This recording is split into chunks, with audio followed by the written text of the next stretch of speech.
What if the YouTubers you grew up watching were hiding something horrifying?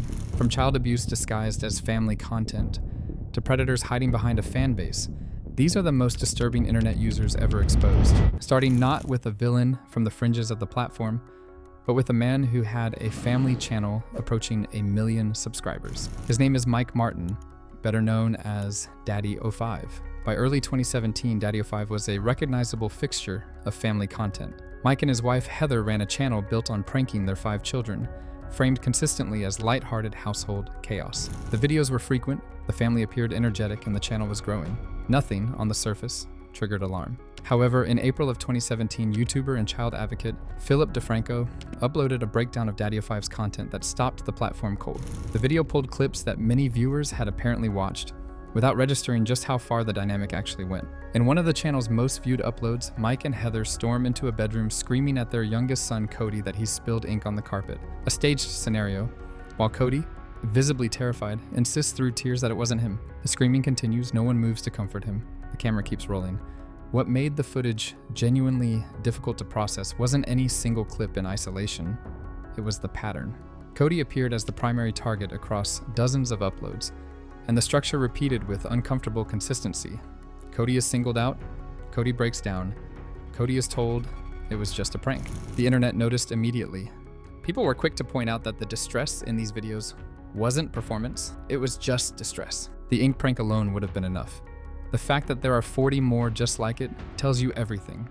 Child protection lawyers and experts weighed in publicly within days. Biological parents of Cody and his sister Emma contacted authorities, and Maryland Child Protective Services opened an investigation. Within weeks, Mike and Heather Martin were charged with child neglect. Both children were removed from the home and returned to their biological mother. The channel was deleted. Mike Martin pleaded guilty. Both he and Heather received 5 years of supervised probation. Daddy05 as a brand ceased to exist, though Mike would quietly attempt to restart a channel in the years that followed. Safe to say, the platform didn't exactly roll out the welcome mat. And while Daddy05's exploitation at least carried the thin veneer of content creation, the same cannot be said for the next entry, who had no such framing available. Long before his arrest, Austin Jones was the kind of YouTuber the platform pointed to as proof that genuine talent could find an audience online without a label or a publicist. A self-taught a cappella artist who built a following of millions with nothing but his voice and a camera. Jones launched his channel in the early 2000s and grew steadily through covers of pop hits and original arrangements. He collaborated with established acts, cultivated a fanbase that skewed young and devoted, and maintained an image of cheerful sincerity. By every visible measure, he appeared to be exactly what he presented. However, in 2015, screenshots began circulating, showing Jones privately messaging underage female fans, asking them to record themselves in specific ways to prove they were his biggest fans. The posts spread rapidly. Jones responded, "I'm sorry to anyone I may have hurt or offended. I have a huge heart and I would never want to make anyone feel uncomfortable. I like connecting with fans and I clearly went about this the wrong way." The internet's reception to this was charitably skeptical. Many pointed out that his framing, connecting with fans, did significant work to avoid naming what the messages actually contained. The story eventually faded without legal consequence, and Jones returned to posting. Then in 2017, new accusers came forward with new messages. This time, the content described was more explicit. Fans who had extended Jones the benefit of the doubt in 2015 found that benefit had quietly expired. The internet agreed almost immediately that the pattern was the point. 2 strikes against minors. And his defense is still, "I have a huge heart," okay? In June of 2017, Jones was arrested by federal agents and charged with producing child pornography after evidence confirmed he had solicited sexually explicit videos from girls as young as 14. In 2019, Austin Jones was sentenced to 10 years in federal prison. He is currently serving that sentence. His channel, which once carried over 500,000 subscribers, has been terminated. The not-so-distant memory of his covers, soundtracking a generation of fans' teenage years, remains one of the stranger footnotes in a story with no ambiguous ending. If the internet drama space has a single recurring character who has appeared in more controversy cycles than any other creator, it is Onision, a name that at this point functions less as a persona and more as a standing case study. Gregory Daniel launched his channel in the mid-2000s and built a following of millions across multiple platforms, positioning himself as an edgy, brutally honest voice in a space that rewarded exactly that brand of performance. At his peak, He was a genuine platform fixture.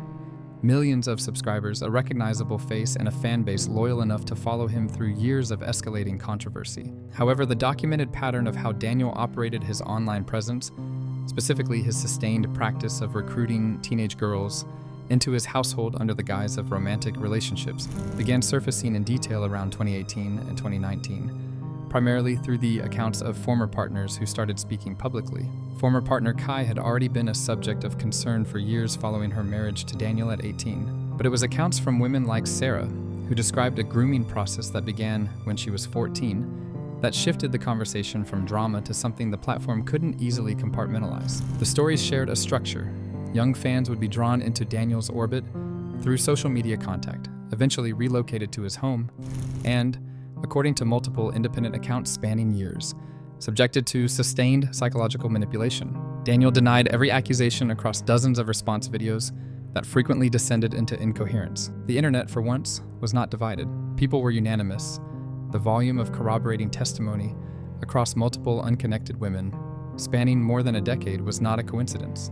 At some point, everyone is lying about me stops being a defense and starts being a diagnosis. In 2020, NBC's Chris Hansen launched a multi-part investigation into Daniel, interviewing accusers and attempting to confront Daniel directly.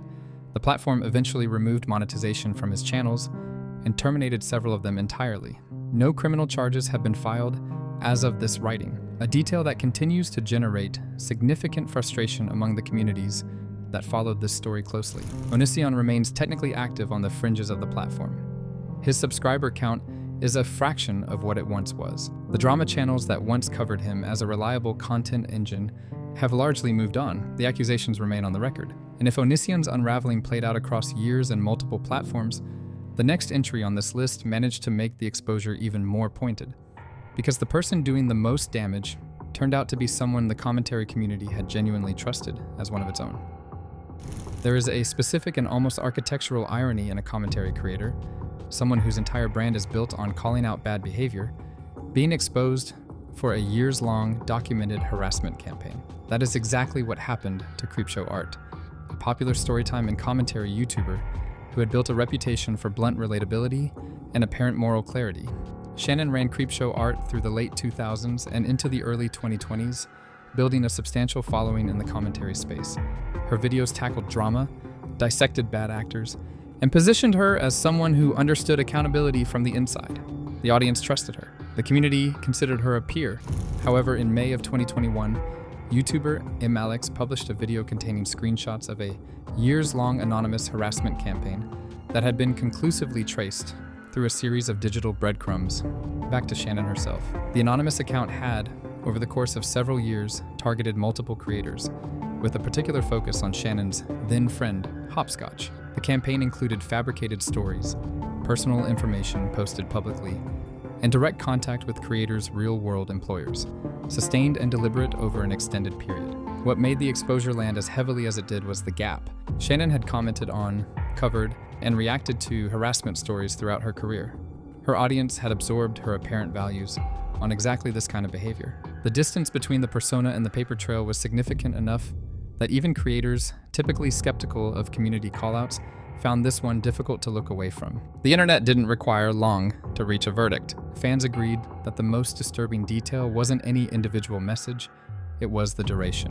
This wasn't a moment of poor judgment. It was an active, deliberate, but years-long campaign against people Shannon knew personally. She covered harassment for content and ran a harassment campaign for sport. The audacity is almost a discipline. Creepshow Art's response, a since-deleted statement, was broadly considered insufficient. Her channel has been inactive since the exposure. Several creators she had publicly championed distanced themselves without much comment. The commentary space, which tends to carry a long institutional memory, has treated her absence as the appropriate outcome and moved on accordingly. Much like Creepshow Art's exposure revealed someone operating in direct contradiction of their public image, the final entry on this list built an entire career on a persona that, on closer inspection, didn't hold up to scrutiny at all. Few trajectories on the platform have traced the same particular arc as Sam Pepper. From reality television novelty to mid-2000s YouTube regular, to the subject of one of the most circulated creator callouts in the platform's history. Pepper entered public life as a contestant on Big Brother UK before migrating to YouTube, where his prank content found an audience quickly. He was prolific, visible, and considered broadly harmless, a fixture at creator events and in collaboration networks. For a stretch in the mid-2000s, he was exactly the kind of creator brands wanted associated with their products. However, in October of 2014, an anonymous open letter went viral across Tumblr and Twitter, accusing Pepper of sexual harassment and assault. Signed collectively by the Women of YouTube, the letter described a sustained pattern of behavior at industry events, in private settings, and through direct messages. Within days, dozens of individual women had attached their own accounts to the conversation. Lacey Green, at the time one of the platform's most prominent voices on consent and gender, published a public statement supporting the accusers and naming Pepper directly. Other creators who had been publicly silent on similar topics for years found the collective weight of the accusation had shifted the terms of engagement. Pepper's initial response was a video, since deleted, in which he framed the sexual harassment allegations as a social experiment designed to raise awareness of harassment against men. The reception was comprehensive rejection. People were quick to point out that responding to specific harassment allegations with an unrelated experiment video, while directly addressing none of the named accusations, was not technically a defense. The social experiment explanation is doing a lot of heavy lifting for a lot of very specific accounts. Not only did the response fail to land, but it generated a second wave of coverage. Older footage and additional testimony began resurfacing, filling in context around the pattern being described. The fallout was fast. Brand deals evaporated. Collaborative invitations dried up. The platform's ecosystem essentially quarantined him without a formal announcement. Sam Pepper has made periodic attempts to return to regular posting in the years since. None have gained meaningful traction. His subscriber count has declined steadily. He remains a permanent feature of creator controversy retrospectives, a case study in how efficiently a platform's social infrastructure can revoke access once the community has made its decision. As a result, Sam Pepper's story closed not with a dramatic legal verdict, but with something the platform arguably treats as its own form of judgment: slow, total, and thoroughly documented irrelevance. The internet, as it turns out, has a long memory, a low threshold for patterns, and an apparently limitless capacity for keeping receipts.